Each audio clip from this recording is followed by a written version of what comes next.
You're listening to the 808s and Joysticks podcast, now available on iTunes, Stitcher, SoundCloud, and YouTube.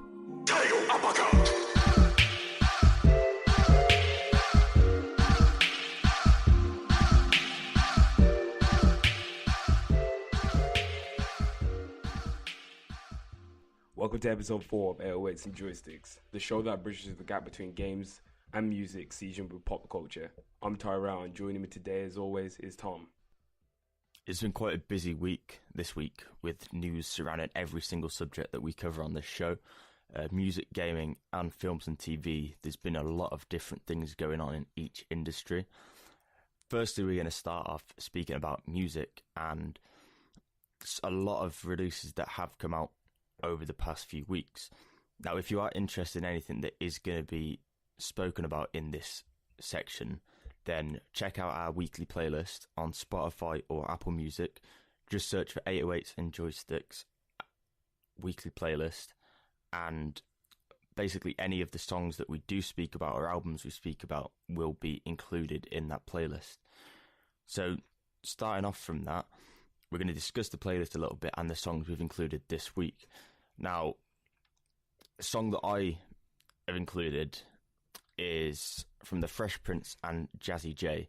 Now, it's their 30th anniversary this week, and I thought it was only fitting that we remember what they've actually done for hip-hop and rap and even just music in general, because a lot of people don't realise how much influence they had over certain things, and I think that's quite important that we sort of show what they've had and some of the influences along with that as well in the playlist. We've discussed this sort of in private before, but they've been around for 30 odd years, and a lot of people don't really realise how much they did and how far they come. People just assume Will Smith is this massive actor now, but he started out doing music, realistically. Yeah, he did. Exactly. He started out doing music first, and then he transitioned into acting, and he was hugely successful in both roles. And most of the time, he used to cross over his music with films, i.e. the Men in Black, like soundtrack and whatever. So 30 years in the game is a long time. We're not even 30 yet. And it just goes to show the longevity that they both have. And, Will Smith, insanely popular actor and musician. His son, very insanely musically talented. I know a lot of people say, that he isn't or whatever, but come on now. You have to admit that he is musically talented. So is Willow. And, it just goes to show, hard work, longevity, being accessible, all those kind of things. And, Jazzy Jeff, just as important. He, him and Will Smith together was a duo. Like, it wasn't just Will, or it wasn't just Jazzy Jeff just doing it. And they're both still famous. Jazzy Jeff still gets booked to this day to play sets and whatnot. And, Will Smith's just out here living his best life, just vlogging and shit. And, he's just doing whatever he likes now. And, it just goes to show. And we did include one Will Smith song, Will Smith and Jazzy Jeff song in the weekly playlist, because we just thought it was fitting to include a song, seeing as it's 30 years. And the playlist is real. It's a real mix and variety of songs. There's a little bit something for everyone, new and old. We try and incorporate new songs that we really enjoy into the playlist, and older songs that we also really enjoy. That might not even be a part of our era, but we still really enjoy those songs. And hopefully everyone likes it. The playlist has been running for 3 weeks now, if you've been following our social medias. And we've had some good feedback from it. And people seem to be really enjoying the playlist because they're discovering new music that they've just never even stumbled upon, because some people just don't listen outside of the genres that they really enjoy.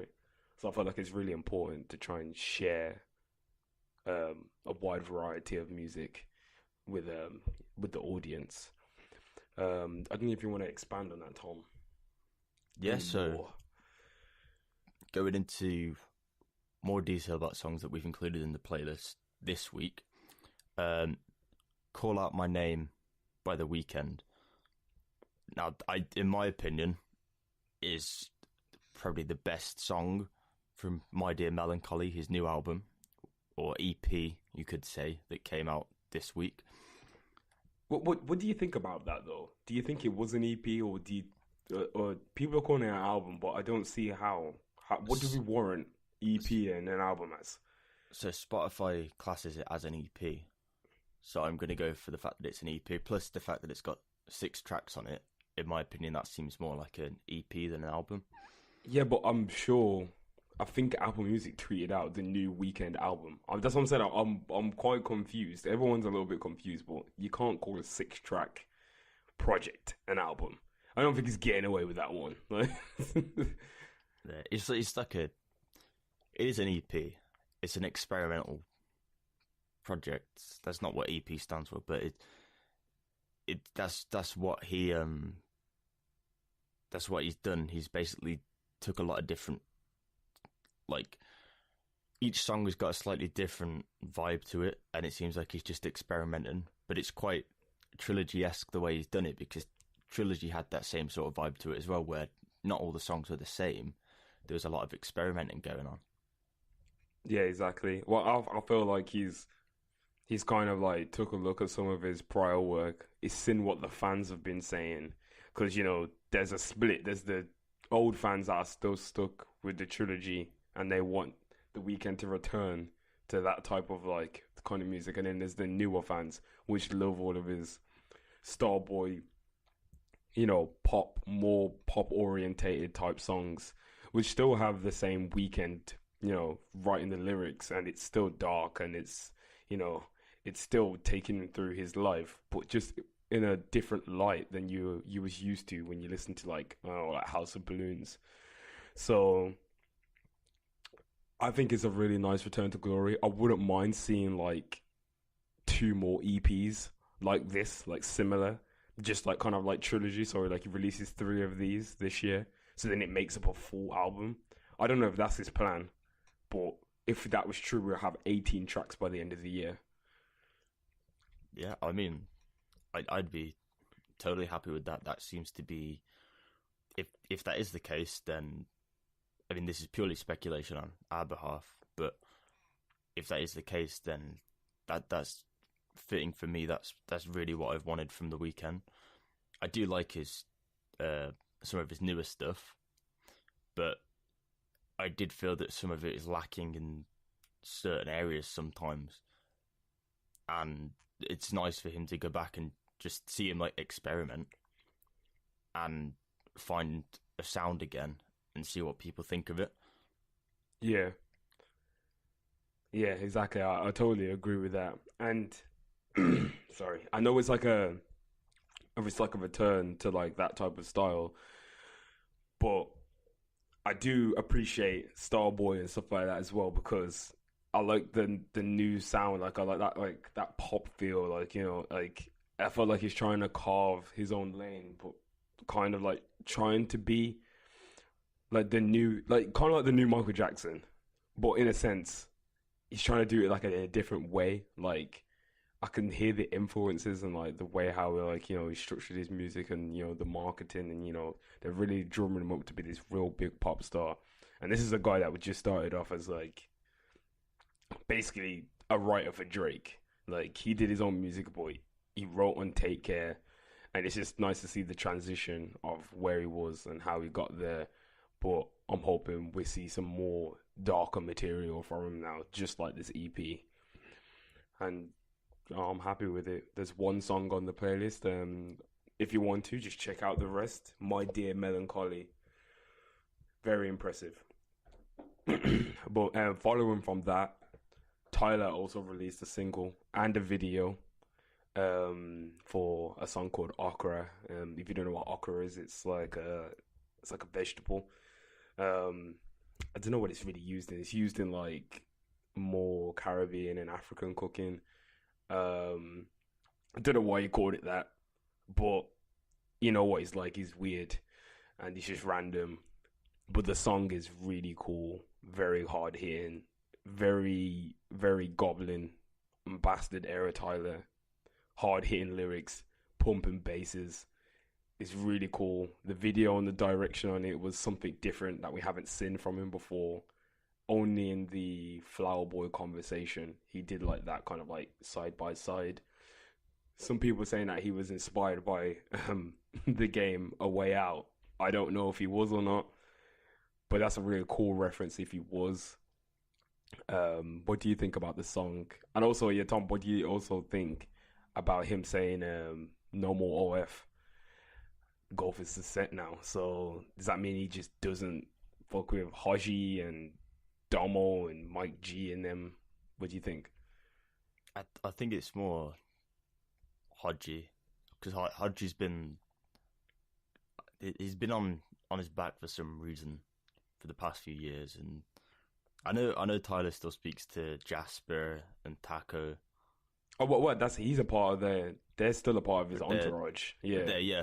But the whole like Odd Future as it was, I don't think will ever be back to what it was now.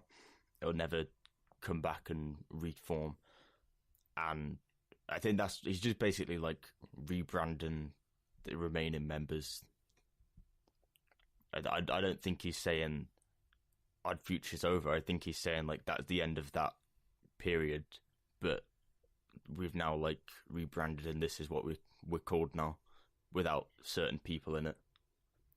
Because obviously, coming with an Odd Future name, if you were part of it, you then get rights to all the royalties and stuff that comes with that if you signed a contract.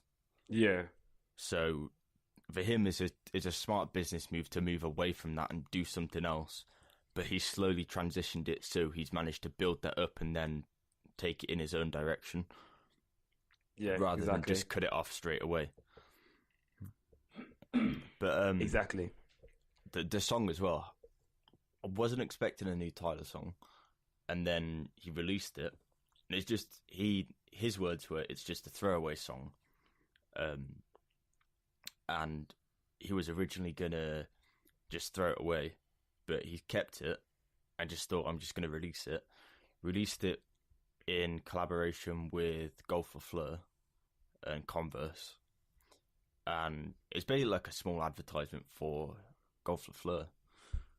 But the song is like original Tyler. We didn't really see too many like solo rapping tracks on Flower Boy, and he basically, like, Goblin was mainly him doing that a lot of the time. So it's nice to see that he's still looking to do that, but he's doing that in his own time, like experimenting stuff again, and then just releasing it. And I like how music's going currently, where artists just experiment with stuff and then just release it because they don't want to throw it away. They think, well, we're going to see what people think of this. Yeah, exactly. I feel like that's credited to the streaming era, because now you can just put something in a space where you don't necessarily need to market it. You don't necessarily need to drop it on iTunes and charge people. You put it on a streaming site and you just see how people feel about it.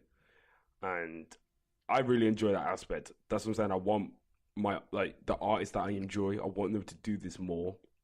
Just like how Drake dropped the Scary Hours EP with God's Plan and Diplomatic Immunity. The-Weeknd dropped his 6-track EP. Tyler released a single. Rocky just released a single. That's what I'm saying. I really enjoy things like that. So hopefully we get to see more. And who knows, this could be a hard-hitting like rap side album. Could be on the way from Tyler, like a secret surprise album. And I would really enjoy all these types of raps because it brings back good nostalgic memories of when I was a kid listening to Goblin, and Bastard. Which these will tell you as well, Goblin will be coming up to 10 years soon. So that's a long time for him to be in the game. I didn't realise it was that long. Yeah, 2009 he released Bastard. So I hope maybe he might do something for it, but I know he really doesn't enjoy that side of him anymore. But I know he likes the project itself. He doesn't really like Goblin at all, but I know he likes Bastard. I don't think he'll end up doing anything for it. Personally, he's not. From what I've seen of him, he's not very sentimental with the whole anniversary type things. Tyler seems to just do something creative and release it when he wants. He doesn't really seem too bothered about what people think, which is one of the main things why I think we both like him, because he's not afraid to go and experiment or try something new. Like he's basically tried something in every single industry so far creatively, and they've been to like varying levels of success, but it's still nice to see someone that's doing that. Yeah, exactly. That sometimes I just feel like, where did he find the time to do all of this? That's what I felt like Jasper, Taco, and Lionel, they really, like, his team behind him really help with a lot of things, because you can't run a shoe line, a fashion line, have an animated TV series, have a TV show on Vice. You can't, like, how do you do it and record music and go on tour and still be wilding out with your friends? Like, how does he do it all? Like, so, yeah, it's really exciting to see. Following from that as well, new Sango album. We won't really go into depth about this, but I know it's something that we really enjoyed, and it's been a long time coming for Sango to release like a proper full-fledged debut album with features and really, really polished and focused sound. Like, I don't think I've heard him as focused as he is on this album, and with the features and stuff. I'm also not sure if Sango is rapping on this or not, but I know there's a couple of songs that don't have features, but there's someone rapping on them. So I don't know if it's Sango going in himself, but if it is, I really enjoy him rapping, and I hope he does it more. What do you think about the album, Tom? So, we both like Sango since years ago now. Yeah. Shout out to Selection for actually like putting us on that. But I personally agree with what you've just said. Like, it's the first time I've really seen him focused on one sort of sound throughout the album without too many variations, like drastic variations. Yeah. Some of his previous albums and EPs, he tends to like flick between different things a lot of the time. Yeah, different styles, or he just likes to like do a song and use the Brazilian like drums within it. But I felt like he didn't even really use those drums on this album. I think he used it once, and that was it. So I was quite surprised to actually hear him use like a different, more cohesive. Like, it sounded like, okay, this is an album. But the ones where, I do that type of style, those are more just, experimental projects, fun projects that I like to work on. Yeah, and it's the first time we've really seen him release a full length album with like a good intro and outro. Yeah. And I have good like solid features on it as well, so yeah, and videos as well. We've never seen Sango release videos ever, and now he's released like a short film and like multiple videos to go along with it, and I was blown away because I never thought I would ever see a Sango video or anything like that. And I like that other people are enjoying Sango as well, not just like the normal Selection fans. Like, I see people that wouldn't usually listen to his music are now listening to him because they've heard about him through different channels, and that just goes to show like he just worked hard to get where he got.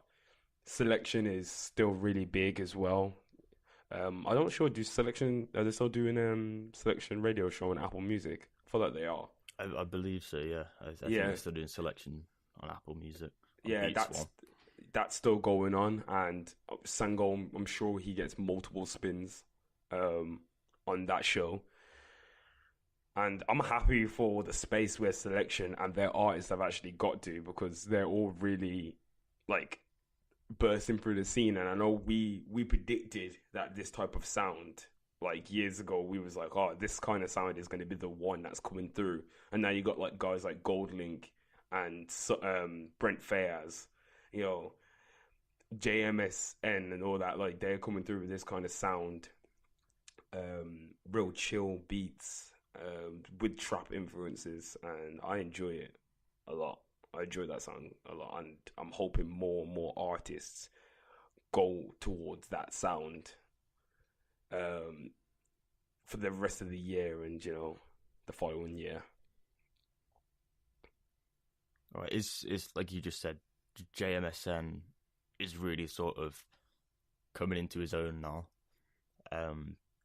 I've listened to him for a few years, but he's starting to find more of a mainstream sound in a way, with the same like back influences of this new sound, and he's picking up more and more popularity through that.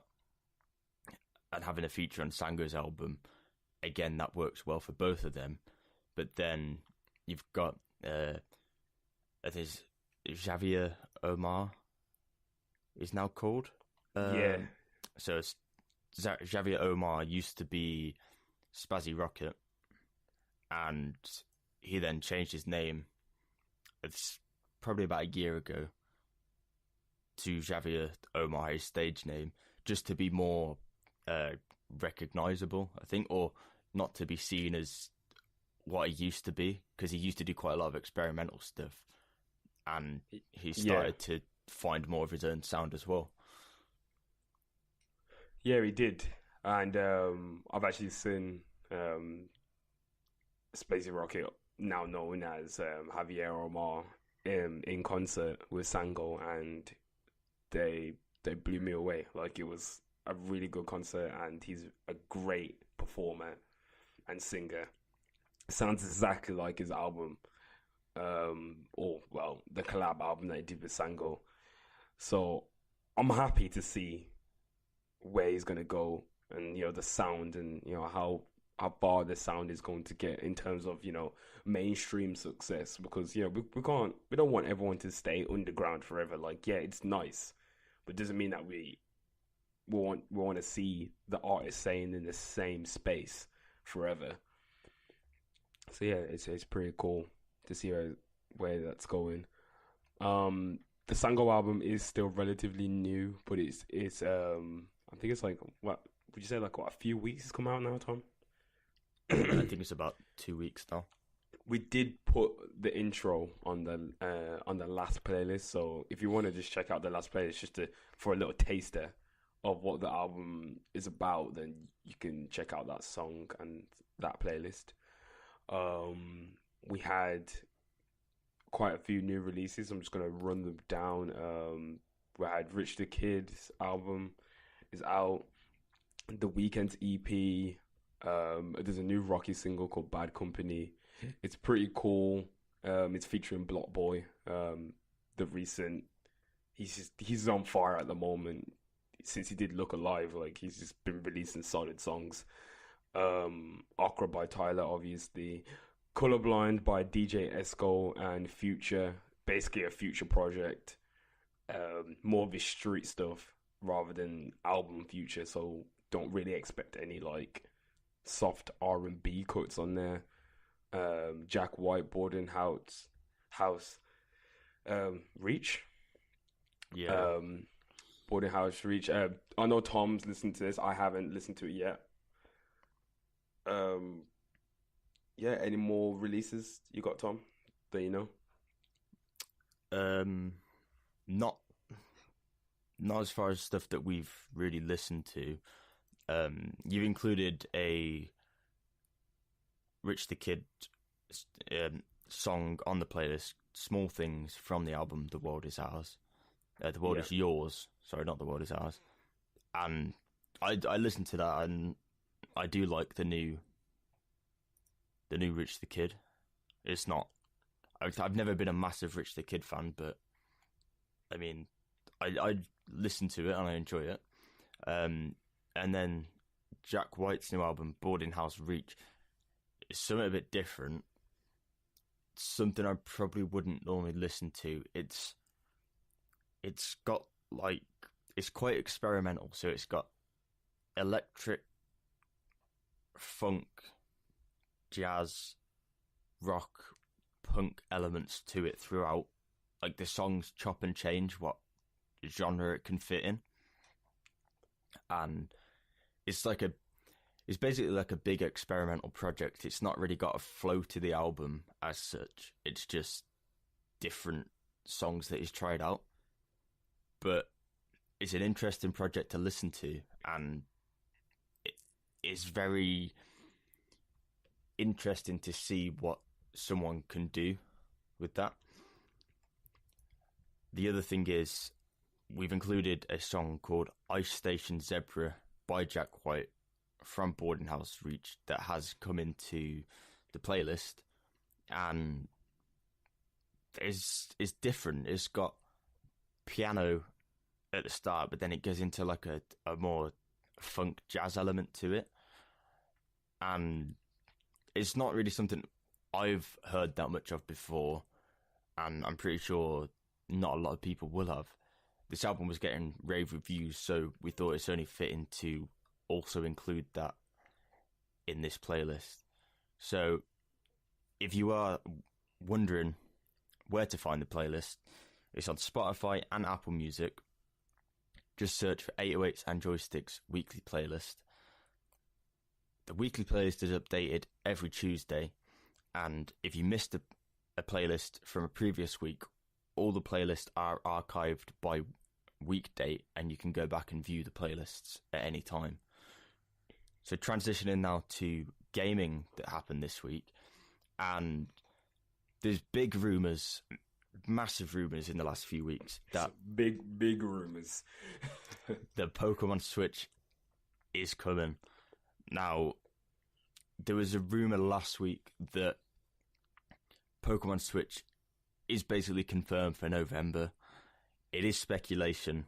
I just want to put it out there. This is reading from articles and stuff. People are saying it's basically confirmed, but it is still speculation.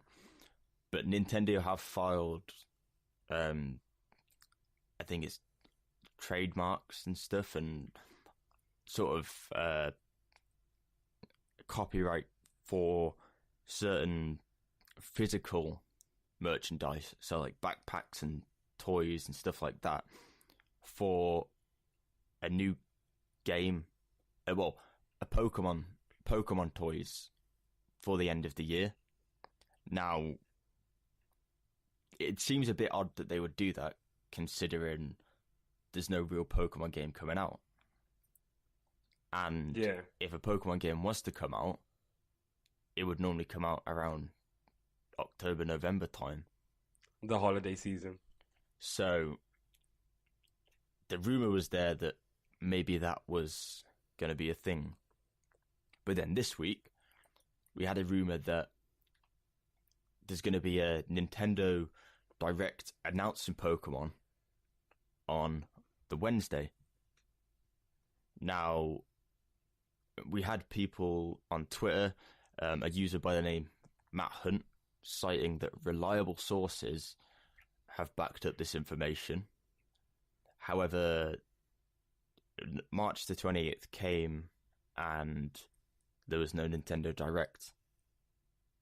So, what do you think? What do you think about this? Do you think it's gonna happen? Do you think it's just people stirring up rumors? Yeah, you know what it's like. People are just gonna keep stirring up rumors, but I have no idea what's happening, when they're gonna do the Direct or anything like that. But people are just going to keep throwing these rumors around. But you know that they're probably going to save this for E3 because Nintendo have been doing big directs already this year and last year in between the last two E3s. So they announced the Pokemon game for the Switch last year in E3. So this year it only makes sense to reveal it. So I'm thinking we just keep an eye on the news. We can see maybe, you know, how it's gonna go, but I'm taking bets. E3. I think E3.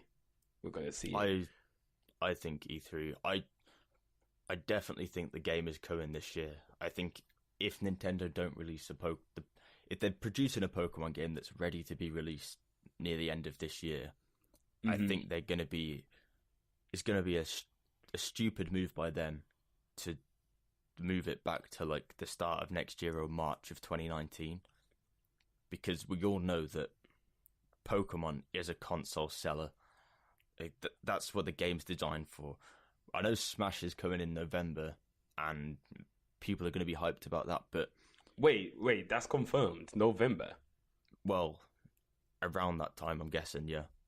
Well, yeah, we know it's coming out this year, but I didn't know it was going to come out in November. I'm hyped. There's rumours it's coming like November, December. It's going to be in time for the holiday season. Yeah, definitely, because you know they're going to be selling them Smash bundles with like a GameCube controller or some shit like that.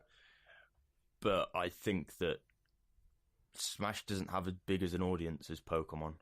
No, of course it doesn't. Pokemon is like... I don't think Smash is a console seller. Nah, it is. It is. It is. The amount of people that I've seen saying, "Oh, Smash is coming out," because the players of Smash are gonna have to get the Switch one if they want to play tournament level. So that's already gonna happen. Tournament people are gonna buy Switches. If you fans compare are gonna buy it. The fact that they made a Smash for Wii U and the console still didn't sell that well. Yeah, I understand that Smash has got an audience behind it, but if you compare that to the audience of Pokemon, I don't think it's comparable at all. No, I'm not. That's what I'm saying. I'm not comparing the two, because I know Pokemon is a worldwide international Smash. Like Smash Bros is very popular and is big, and I would consider it worldwide, seeing as the reach and the audience that it has when tournaments are being played. But I'm also saying that Smash, because the Nintendo Switch is a good system, having Smash bundled up with it would sell systems as well, because people would only want it to play that game. Just how some people are waiting just for the Pokemon game. Some people waited until Mario Odyssey came out. You know, some people are just waiting for certain games. Like, I was sold on the Switch when I seen Octopath Traveler, and that's none of the games. That's none of the big releases. It's a really small scale game by Square Enix. But I'm really interested in playing that game. So, I don't know. I understand what you're saying. Smash is not really a console seller, but I feel like, coupled up with the fact that the Nintendo Switch is such a good system and it has solid games, I feel like Smash would boost sales, especially around for the holidays. Oh, I think it would boost sales, yeah. But I think if they have a Pokemon game ready before that, and like at the same time, because all the rumors are suggesting that the Pokemon game will launch in December of this year, and it's known that the release date for this Pokemon project is a release window of late 2018 to early 2019. So if they can get it released in time for the holidays, I think it's gonna, compared to the, like, Smash will boost the sales, but Pokemon will just like double or triple whatever the sales would be for that, I think. Well, we'll just have to see anyway, because I'm thinking if you're already a Pokemon fan, you're probably a Nintendo fan as well. I'm not saying that you definitely are, but you would be. You've got to understand that this is the first time Pokemon's coming to this console, so a lot of the Pokemon fans are still playing on DS. That is true. But anyone who did have a 3DS, they would have a Nintendo Switch because not everyone just has a 3DS. Like if you're a Nintendo fan, if you went out your way to buy a 3DS. But it was a lot cheaper to go and buy something like a 2DS or a 3DS to play the new Pokemon than it was to buy a Nintendo Switch to play Mario. And a lot of people that do play Pokemon possibly aren't that interested in playing the games that have come to Switch so far, like Mario or Zelda. I know the like possibly 50% of the people will have. Yeah.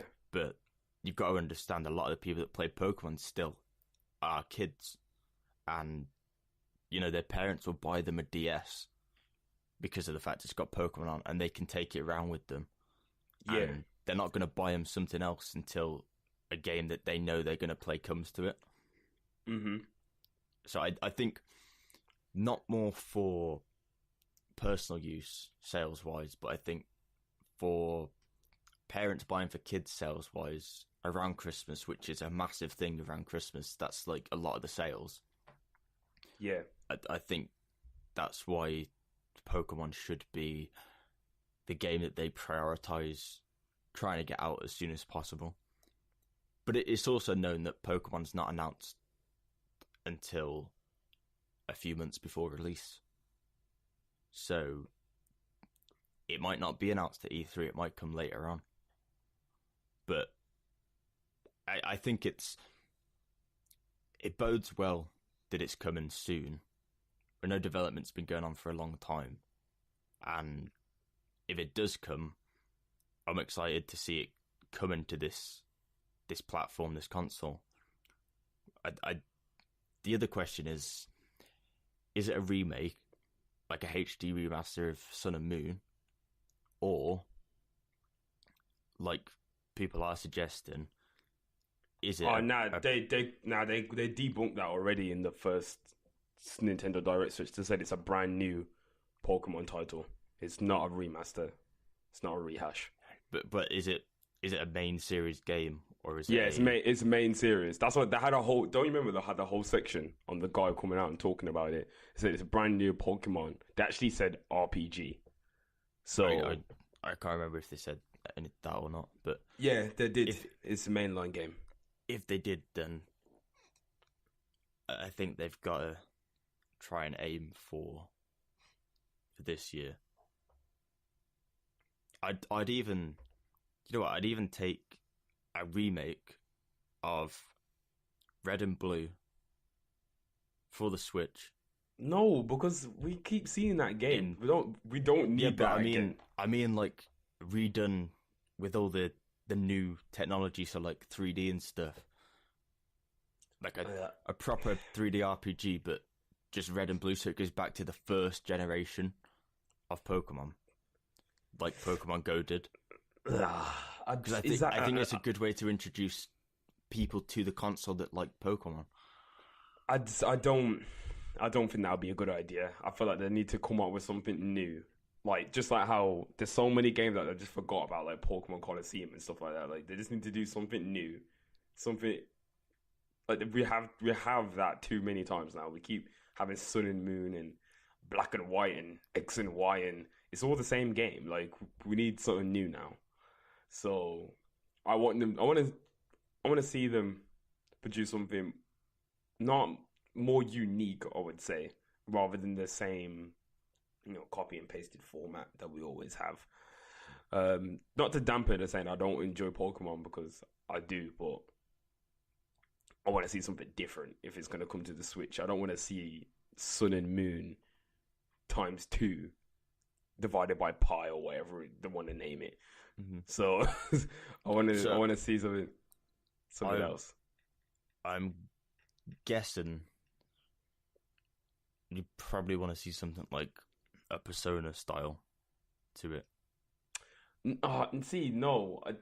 It's hard to explain what the idea I've got in my head of what I want to see from Pokemon, but I don't know. I want to see something different, but like it'll be kind of good to to do the same way how like Pokemon Go does it, but not necessarily. You don't have to use your location. Like you're just in game and you can use the screen and kind of catch the Pokemon that way. But I don't know. I don't know what they're gonna do for it, but we'll see. I see what you mean. I would like something like Breath of the Wild-esque for Pokemon, but I think, to be honest, for the first Pokemon that comes to Switch, I think it's sort of jumping a little bit too far ahead to assume that this is going to be a massive 3D open world Pokemon game, because that's been rumored for years, and we all know that Nintendo aren't about to make that happen. Yeah, I think it's going to still stick to the same principles that all the main series games have had, but just update it for the Switch.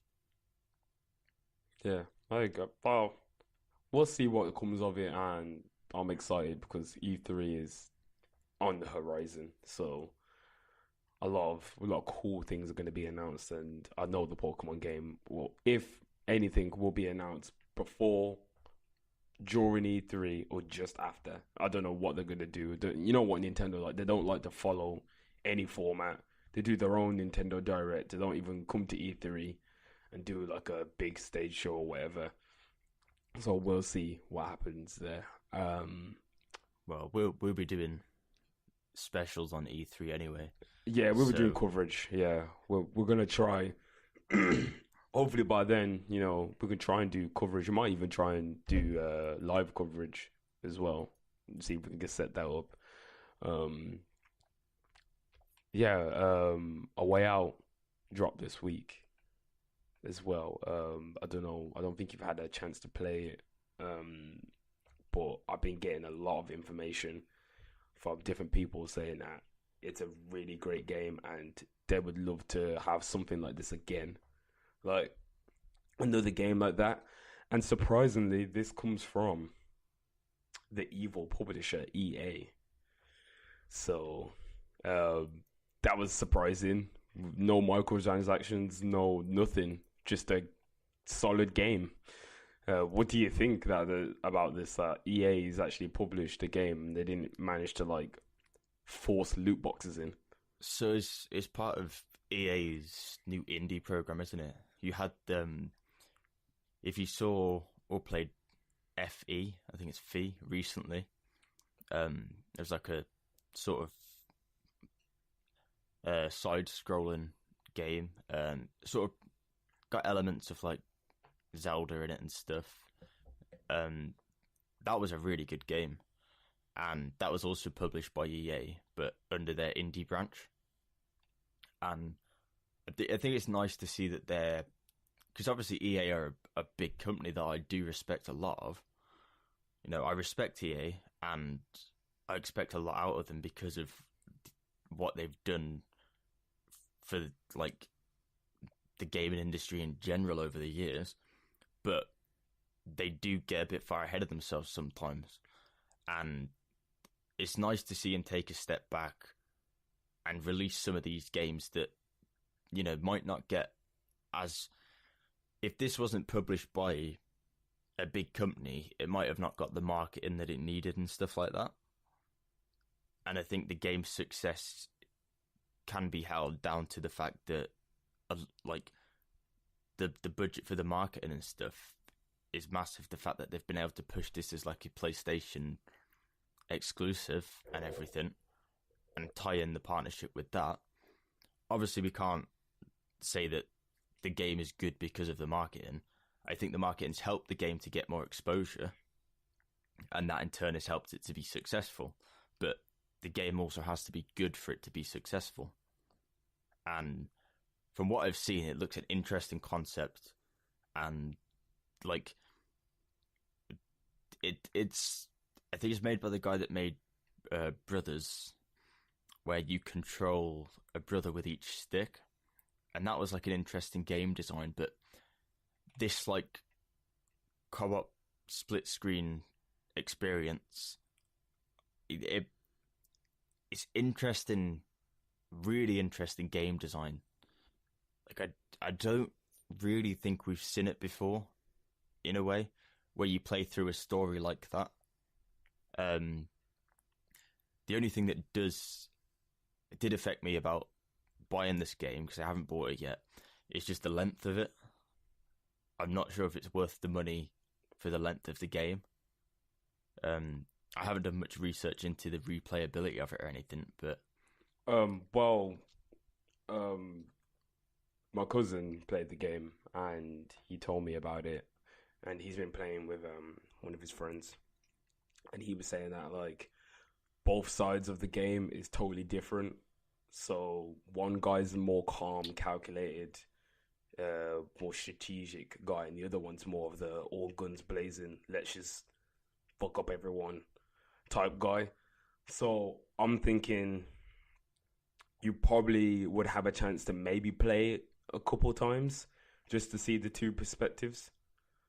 But it all depends really if you want to play the other perspective, like the other character. So I don't know, it's been doing pretty well. Reviews are really favorable.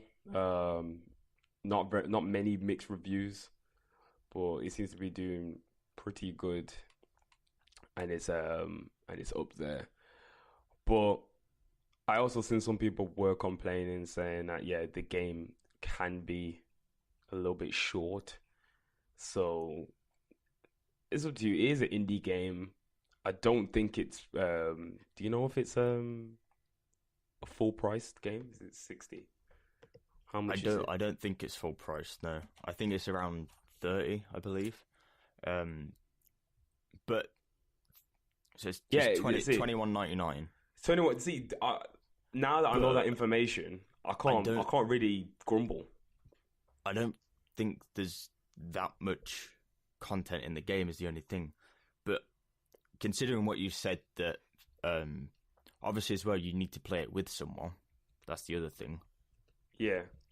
To get the full experience. I think if you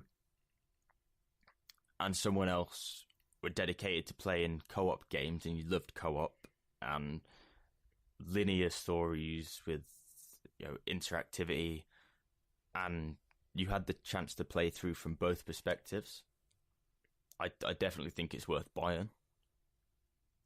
It's something that doesn't come around too often, and it's worth getting. I will probably get it, and I think we will probably play this at some point. Yeah. But say at the moment, it's not something that is I would go out and buy straight away.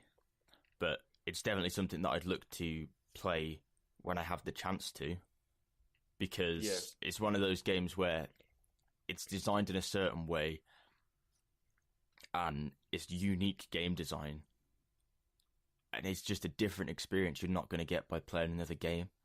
So you have to try something like that when it's there, because that's what video games were made for, to give people different experiences.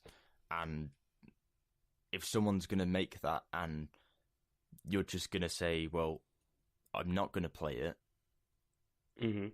then you're not, I don't want to say you're not interested in gaming, but you're not trying to, you're not opening your mind up to what people are doing out there and trying to create, because this game could be the start of something brand new for the co-op, well, basically the co-op genre now, what you could call it, because it's branching out to be a sort of different, it's not multiplayer and it's not open world co-op, but it's in its own sort of little section. It's like a co-op story.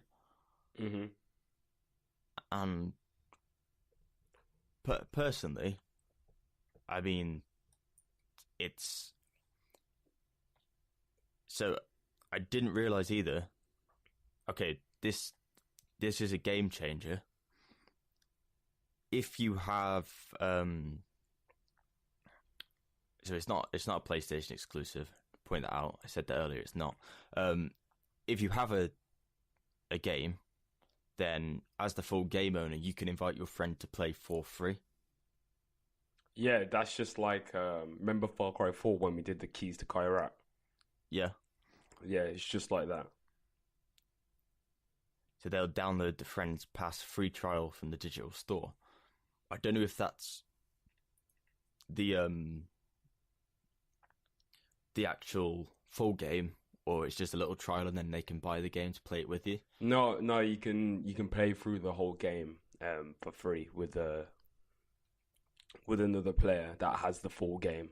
So easily you could split that and £10 each. Yeah, so that is more reasonable. I think that's worth it to play it like that. Yeah, and I've just got some stats here. The main story, the average right now is around 5.5 hours. But if you was a completionist, it's 6.5 hours. So that's the average right now on how long it's taking people to beat. 5.5 hours, and single player and multiplayer is also 5.5 hours. So yeah, it's a bit of a short game, but I'm saying maybe just take your time with it. I think if you were going to get the full experience and split co-op with a friend for £10-11, I think it's a no-brainer at that point. Yeah, but it's because you don't have to play it all the time either. Mm-hmm. The only thing is if you were to buy it and you don't have replayability, or you don't have a lot of people that you would play with, it's probably not something that you would consider, because it is a game built with co-op in mind. Yeah, it is. And I think that's fine. It's like a niche, and like I've said, I wasn't particularly that drawn towards it because of other game releases at the time and the length of it and stuff. Mm-hmm. And it's something that I would play when I had the time and the right and people to play it with had the time as well. But I mean, you can buy it whenever you want to buy it. That's the beauty of digital gaming now. Yeah, exactly. It's definitely is the beauty of it. Swiftly moving on. Dying Light. I don't know if everyone remembers that game. But Dying Light is the latest game to get the battle royale treatment. Because hey, what game doesn't have battle royale these days? I don't know. Fortnite and PUBG have literally just made every game publisher and developer just like, okay, we need to put a battle royale system in our game. Doesn't even matter what kind of game it is, just throw one in there. Like, so yeah, Dying Light's getting battle royale. It's coming within a expansion called Bad Blood. The article I was seeing is making a lot of really whack references to Taylor Swift. I don't really know why. Yeah, so it's called Bad Blood, but it's slightly different from PUBG and Fortnite, whereas it's only for 6 players, and it blends player v player with player v everyone.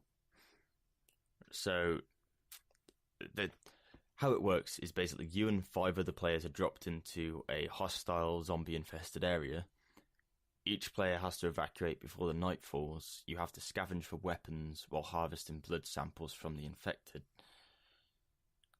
There's a world of dynamic alliances with other players to get tactical against zombie bosses, but then you can turn on your allies to steal their samples. The more samples the players harvest, the more evacuation seats on the chopper, but everyone pays for their seat individually. So it's got like a sort of Hunger Games thing to it in a way, but it leads on to what we spoke about last week with the whole Fortnite versus PUBG battle royale. Where's it going to go?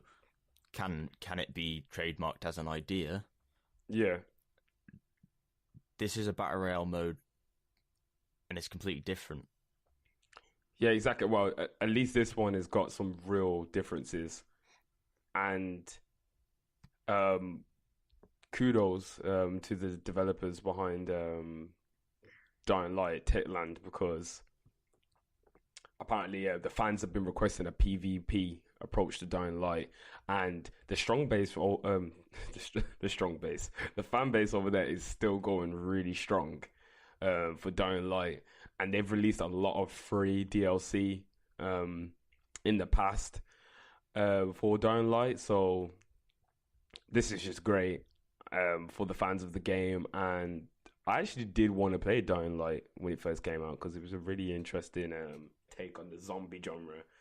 But don't you feel like this is just another... It's like another era now. Remember when everyone was making survival games? Everyone was making zombie games. Everyone was trying to make their own Hearthstone card game. Now we've got all these card games. So it's becoming like that, and there's gonna be a couple winners, and there's gonna be a couple losers, and I don't think it's gonna work for everyone. It's slightly ironic how it's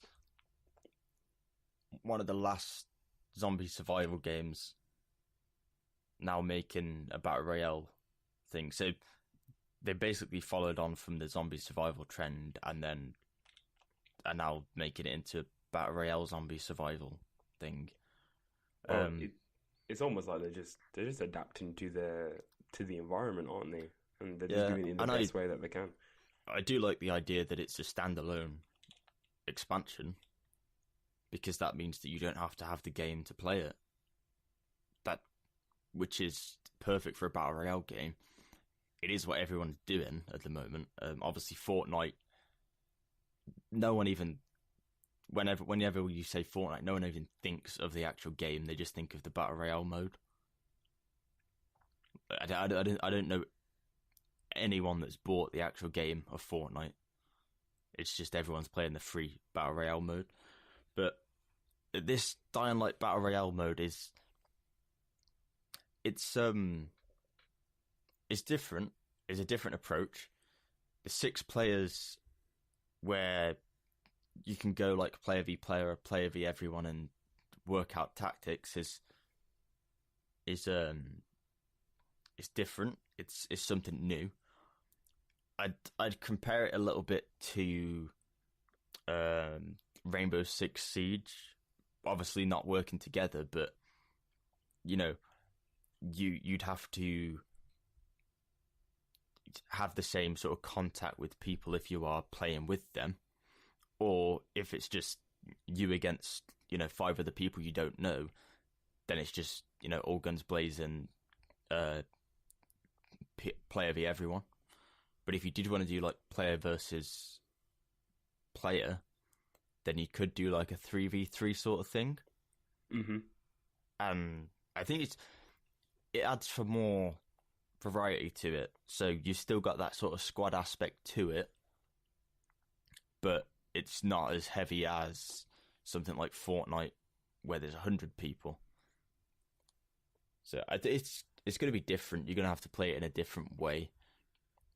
It still obviously has survival aspects to it, and I think that's good. It's not just an open world with other online players. You have to still navigate around AI and bear in mind that these other people that are playing against you are looking to kill you as well. Yeah, definitely. I'm really interested in it. And the fact that it's a standalone as well means that I don't have to get Dying Light, but I do want to get Dying Light. So, when I got time to play all these games, I'll try and get Dying Light too. Just a little bit of information, just on the whole game design side.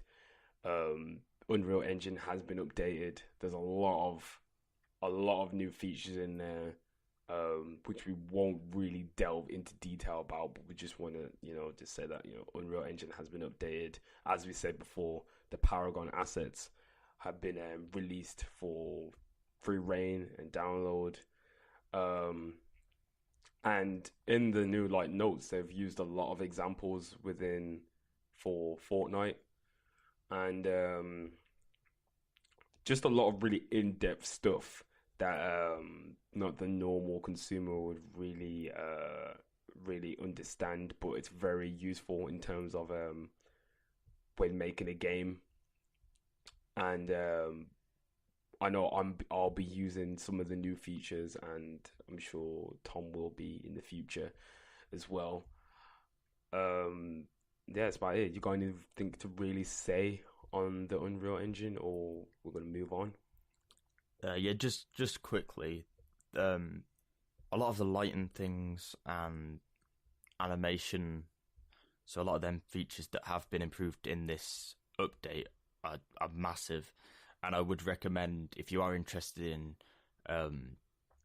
sort of the back end of game development and looking at how the engines are improving and what sort of future games could look like through some of the demos that they've shown, then just search for the Unreal Engine announcements on YouTube or something, and you can find, I think there's a Star Wars lighting one, which looks incredible.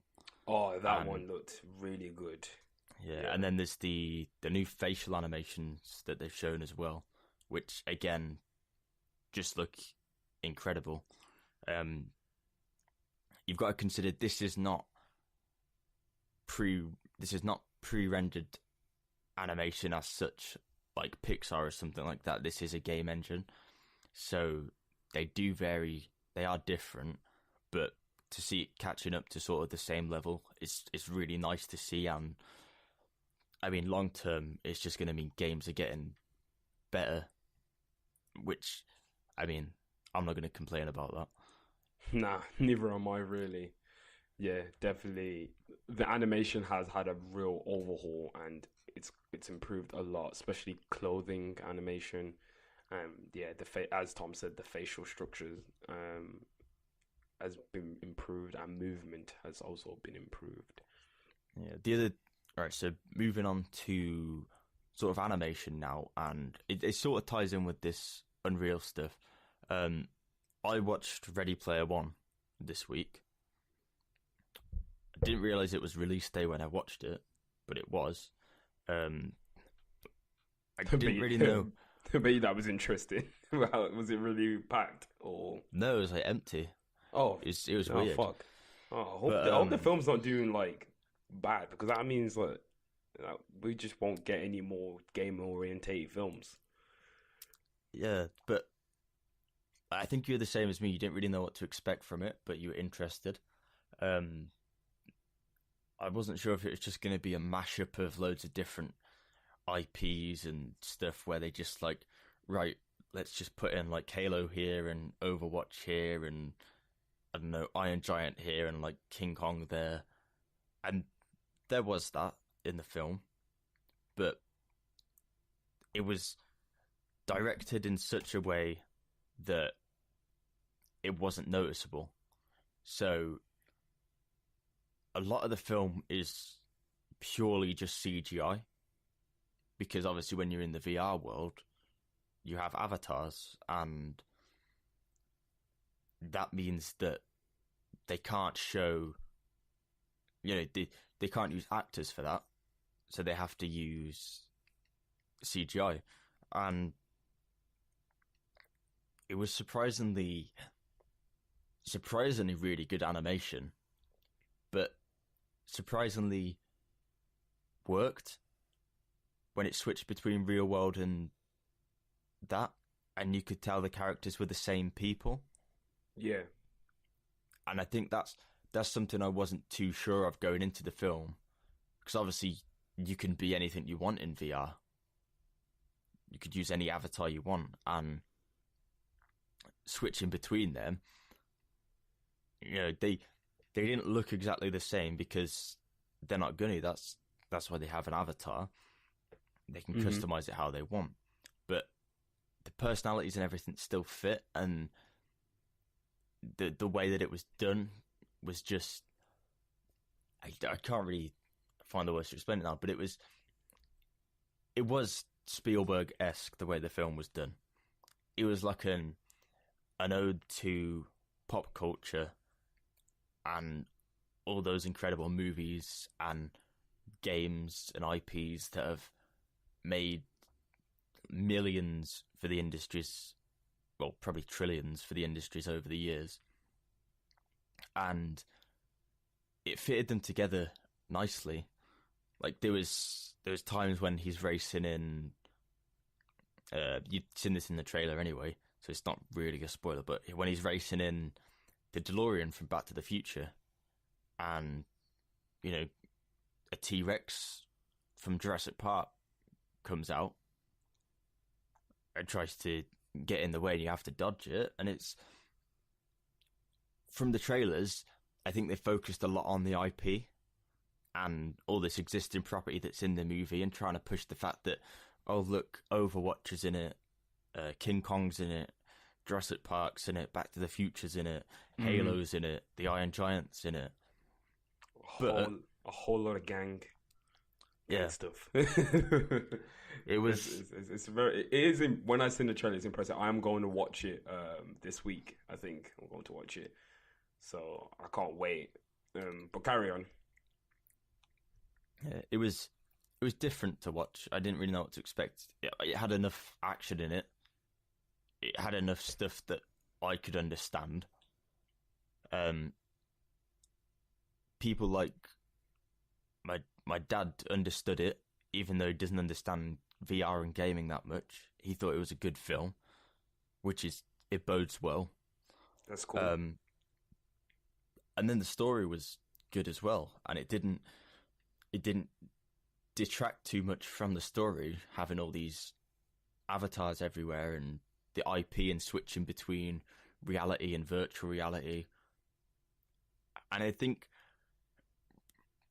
really it showed that the future of films is quite bright for sort of transitions between real world and that. Mm-hmm. Because it's not something that's really been done that much before. CGI wise, I don't mean like cartoon wise and reality, because obviously that's been done years ago, but to have it like transition but not overlap is something that's like different, not been done, and it worked, and it actually gave quite a good product, and it actually gave people more of an understanding of maybe what VR is and what gaming means to their children, if they're watching it, or what VR can become in the future. Or what VR can do for people. And the reason why people go into VR, it isn't because they want to sit there and waste their lives.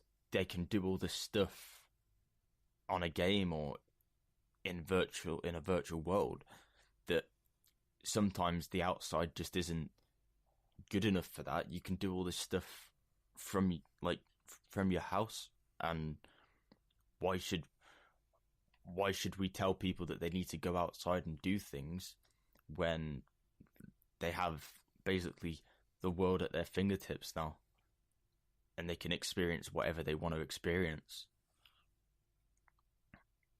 Yeah, exactly. That's why I'm very excited to watch Ready Player One.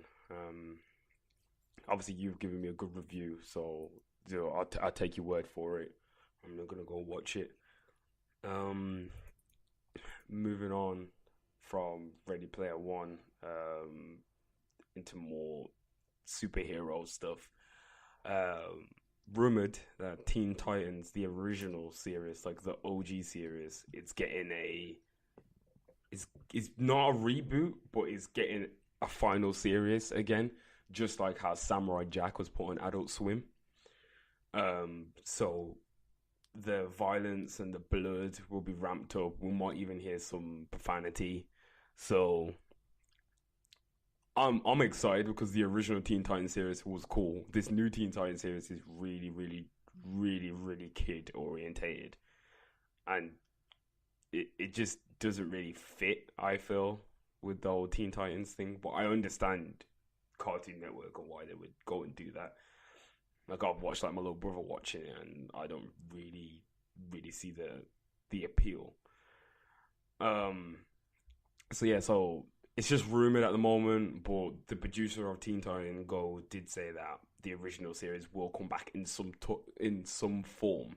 So I feel like the Adult Swim reboot would be a fitting way, because if you put it on Cartoon Network, it would just confuse younger audiences as in what Teen Titan is, because that Teen Titan show was real dark for its time, to be honest.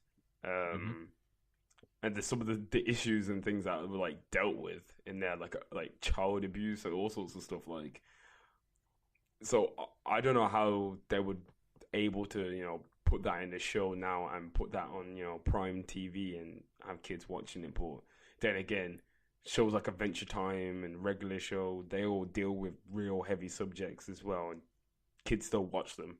So, any thoughts on Teen Titans? Did you enjoy the series back in the day, Tom? Or yeah, I mean, when I first heard that Teen Titans was coming back to Cartoon Network a few years ago, I think we were both excited, and then we found out it was Teen Titans Go, and then that excitement just, left, never came back, because they have this obsession with making all these new cartoons have square edges and stuff, and it doesn't bode well to take an existing franchise that isn't finished and change it. But for the fact that the old series is going to come back with this new mature approach, which is probably fitting, to be fair, of the series. I always felt it was quite a mature series. To come back and possibly come to Adult Swim, I mean, it's something that I'm interested in, something I probably will watch, because it was probably one of the better series around at the time that we were growing up on Cartoon Network. It's one of the classics that is remembered. I don't know if it was probably the best superhero thing that was around when we were growing up. I mean, it was like that, and the Justice League series is pretty cool as well, and Batman was pretty cool. They were all really dark shows in tone. None of them were lighthearted when you think about it. So just for like Teen Titans Go to come out and it's super lighthearted, and they've got a full length film coming out of that as well. Like, I don't know, who's watching that? Yeah, but it's just shit though. Like, nobody asked for a Teen Titan Go film. Like, DC needs to work on their cinematic universe first before they want to start releasing animated films in cinema. Yeah, it's not ideal, but the fact that they're also catering to older audiences that enjoy watching slightly darker stuff of that particular franchise is quite nice, especially if it's coming to Adult Swim, because Adult Swim are just growing and growing every day. Like, the collection of stuff they've got now is insane. But one of the things that still isn't confirmed for that is Rick and Morty season 4. Apparently it's still not ordered. But literally yesterday, April Fool's Day, it was like late night yesterday, UK time, Adult Swim posted a new video of Rick and Morty going on bush adventures. So it's like a crossover with the Big Les show.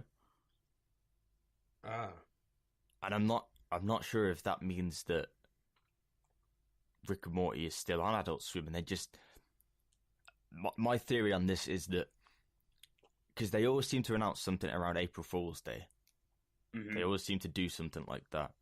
And Justin Roiland and Dan Harmon haven't said anything about it, really. Dan Harmon's just said that it might not be ordered yet for season 4.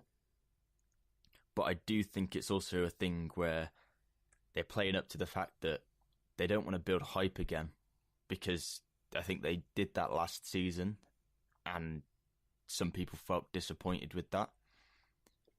So I think they're trying to play it cool and then do like a surprise drop again. Yeah. I think that's what they're trying to do as well. I feel like,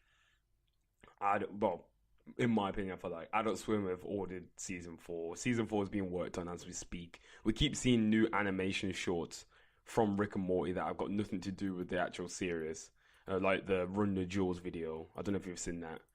Yeah. Yeah. So just things like that. So I'm assuming that they've ordered season 4, but as you said, they don't want to drum up too much hype like last season, because season 3 was good, but I didn't enjoy it as much as season 1 and 2. So I'm not going back to season 3 to rewatch any. Like, I'm usually going back to 2 and 1 to rewatch things. So it's just, I don't know. Hopefully they've got to find the right balance. Yeah, hopefully, because season 4, I don't know how long they expected Rick and Morty to go on for, but it's one of them where I can see it getting a bit out of hand, unless they come to a good finale, a resolution. So, following on from traditional animation, sadly, Deadpool, the animated series that was being exec produced by Donald Glover and his brother Stephen Glover, has been cancelled by FX due to basically creative differences, scripting, them talking about things that FX thought would be problematic. I think Stephen Glover basically came out and said that there was an episode about Taylor Swift, which was just too much for FX, and they were just like, "You can't produce this. We're shutting it down." So, I don't know what you think about this, but I feel like this is bullshit. Like, how are you gonna shut down a series for being too funny and jabbing at like Taylor Swift? Like Taylor Swift still ain't gonna be making money anyway. Like, who gives a shit really? Like, I feel like it's real bullshit. Testing footage got leaked. It looked amazing. No, I don't want to get started on the testing. Exactly. It just pisses you off, innit? Because obviously the show looks so sick, and the fact that we're never even gonna have a chance to even see it, unless FX know they fucked up and want to pick the series back up again, we're not gonna see it again now. So the upsetting thing for this was the hype wasn't too big for it. We were both very interested in what was going to happen with it. We were both excited for it, but like the overall marketing and everything for it wasn't really, it hadn't been marketed yet because it was still not finished. But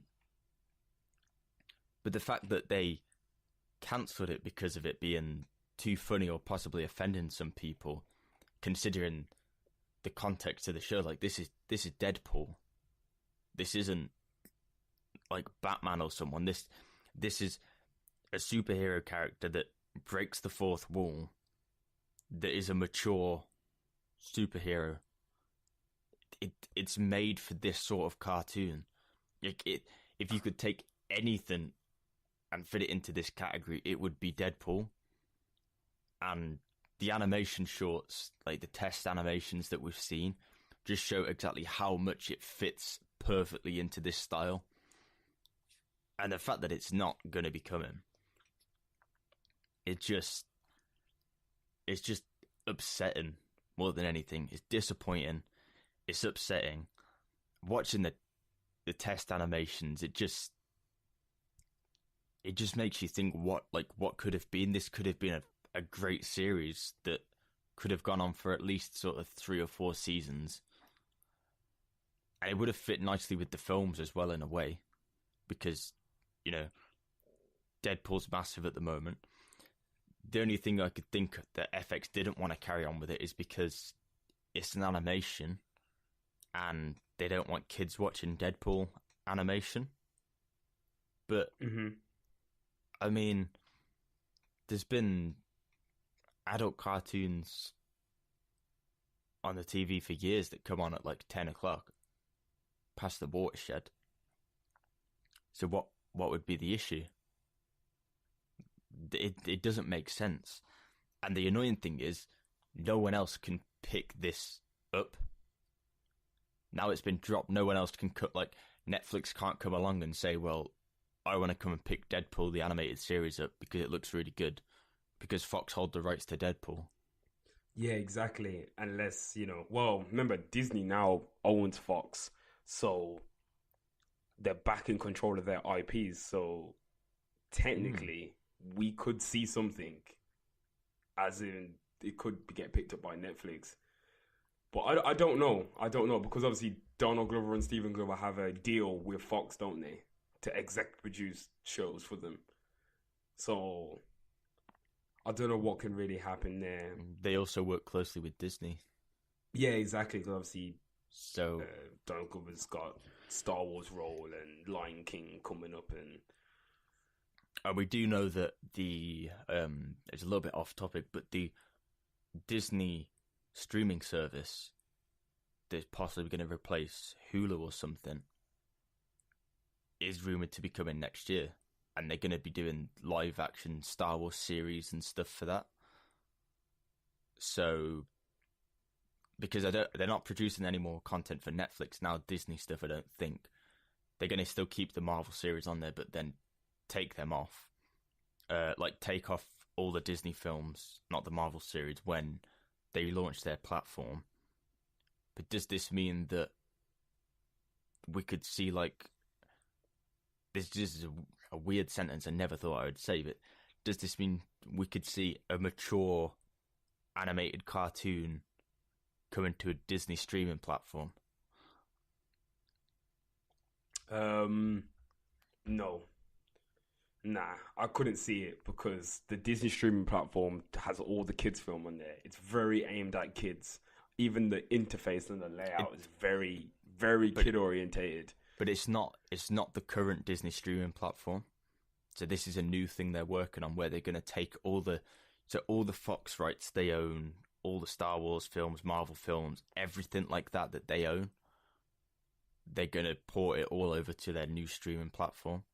That's basically going to be like a Netflix rival. Well, so it's not Disney Life, which is what they currently have, which is all the Disney Channel stuff. Yeah. But I just don't know. I don't feel like they would go that far as to put an 18 plus animation on a platform like that. I just don't feel like Disney need to associate themselves with such content like Avengers and everything. Yeah, that's cool. But we watched the test footage.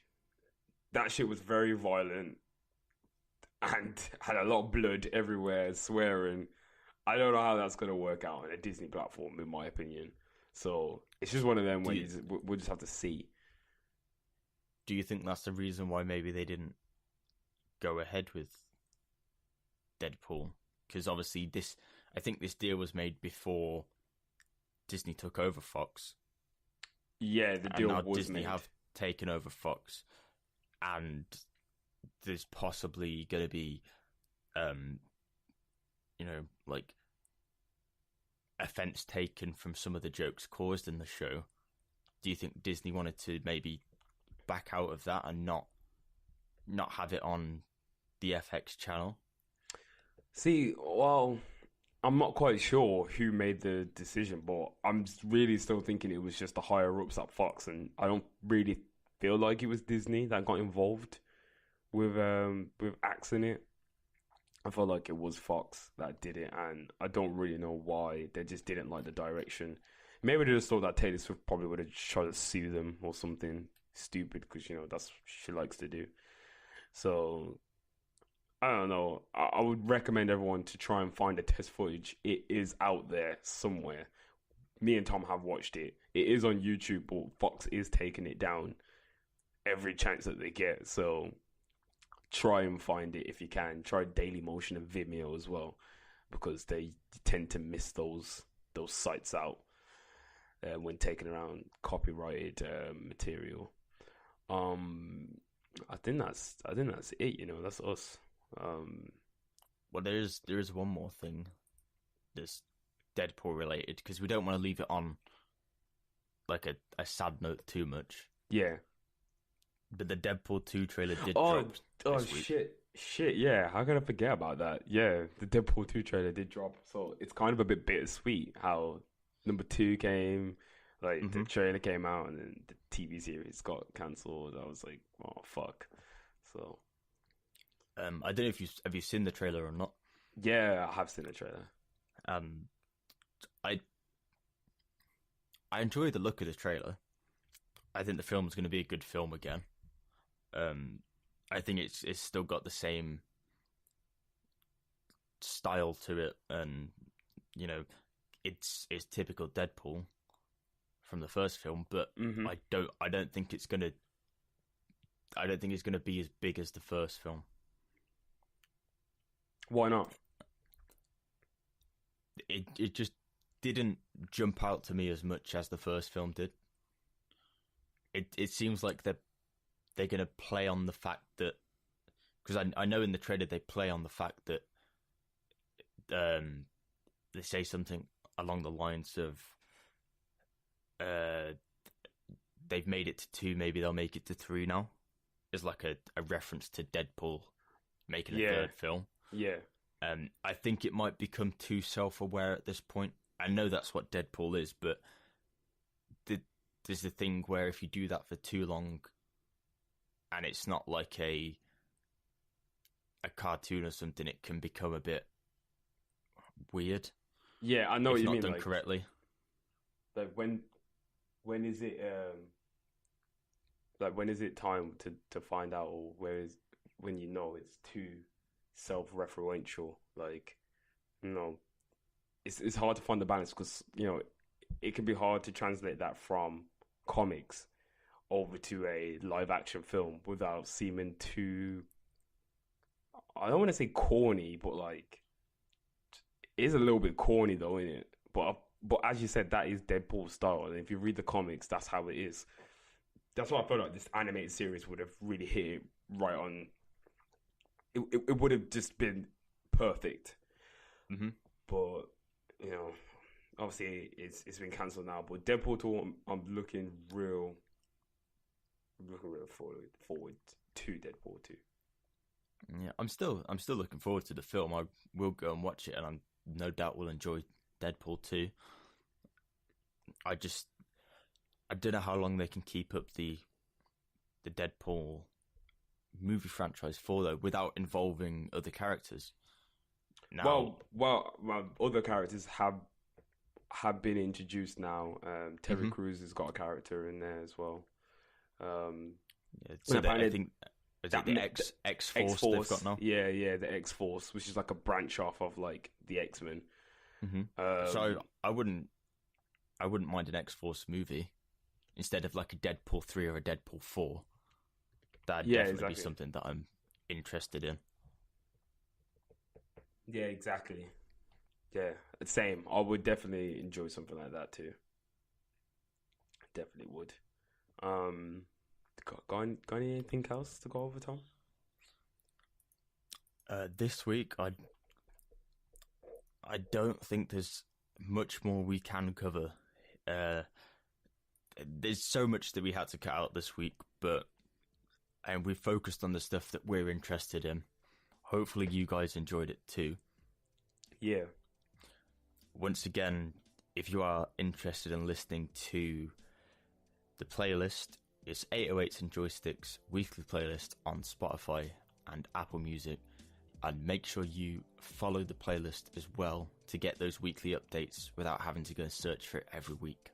Yep, and you can the 808s and Joysticks playlist, is done from my Apple Music account. So if you want to, you can just add it to your Apple Music, or you can actually follow me on Apple Music at young__T. So YUNG 2 underscores and T, or just type in my name, Tairell Haywood, on Apple Music, and you should be able to find the playlist there, and it will have the archived ones as well. Yeah, I think that's about it really. It's been a real packed 2 weeks. So hopefully we'll get to go into some of those topics we had to cut out in the next podcast. You know already that we're on iTunes, Stitcher. We have our website where you can listen to on there. We're on Spreaker as well. We're also now on. Are we on TuneIn Radio now? We're on TuneIn. We are now on TuneIn Radio. We're now on TuneIn Radio. We've had to drop SoundCloud for a bit at the moment while we just work out some things with SoundCloud. We're also on YouTube as well. Everything is the same. 808s and Joysticks. Just type it and it should come up. Subscribe to our YouTube channel.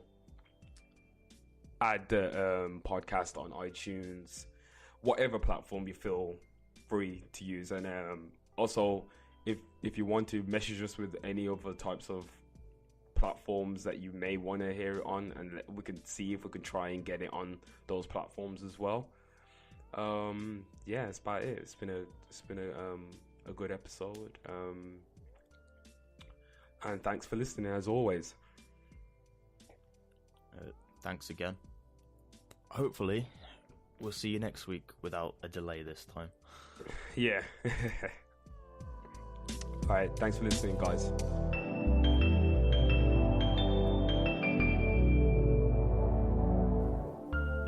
If you liked any of the music in today's show, then please search for Jonathan Joestar on SoundCloud and Bandcamp.